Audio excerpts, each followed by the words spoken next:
今天我们来吃一道民间川菜百合豆腐，可能很多四川人没有听过，但是在成都龙泉一带是非常的出名。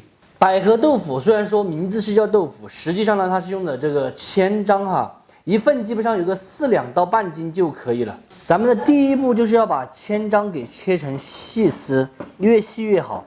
百合豆腐的话，它就是起源于这个北河镇，主要特点就是一个家常味，吃起来特别的香嘛，所以在成都范围内的话还是小有名气的。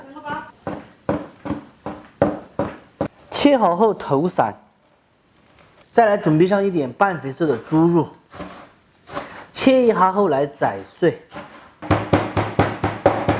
再来切上一点蒜苗花花，再来一点姜葱蒜米，再来几块豆豉。锅内水开后，下入千张丝，先焯一下水，来一勺盐。主要作用的话就是去除它的一个豆腥味。焯开过后，先漏出来控水。接下来我们就要来炒这一道百合豆腐了。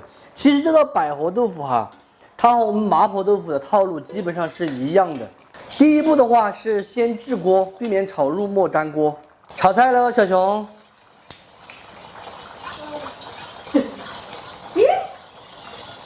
现在越穿越厚了哈，先下入墨兰香，全部炒香，下姜葱蒜豆豉，2年陈酿的红油老豆瓣儿，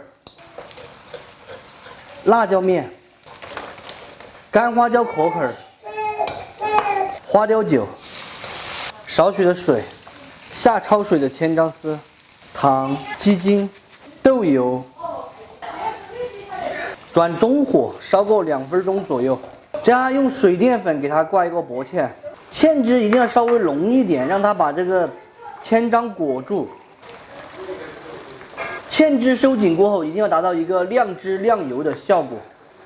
蒜苗给它撒上去，香油、藤椒油，和转，关火出锅，烧出来一定要是这样子亮汁亮油的。再甩上几块性感的葱花，美味继承。咱们今天的百合豆腐就做好了，榛子烧出来是川味家常味，简单下饭的味道。豆腐丝看起来平静，但是刚刚入口的时候吃起来是非常烫的，大家一定要注意。喜欢吃或者是没有吃过的朋友可以收藏着，有时间的时候试着去告一下。其实它的味型和麻婆豆腐基本上是差不多的，不喜欢的就只有免费看完撒锅了。大妈给你加个土豆轮着哈，轮着等下喂你土豆吃好不好？他这个勺子呢？我在这丢我噻，他还会要得闻那些东西。嘎，小熊，吃豆腐。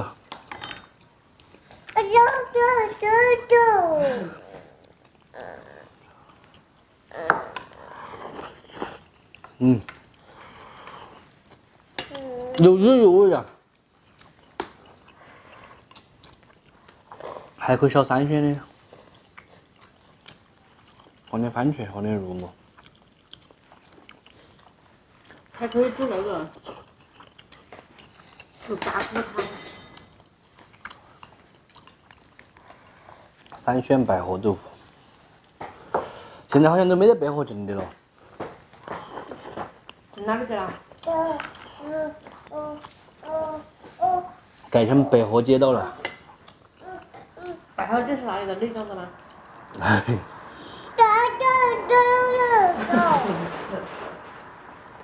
龙泉的。今天你做 C 位哈。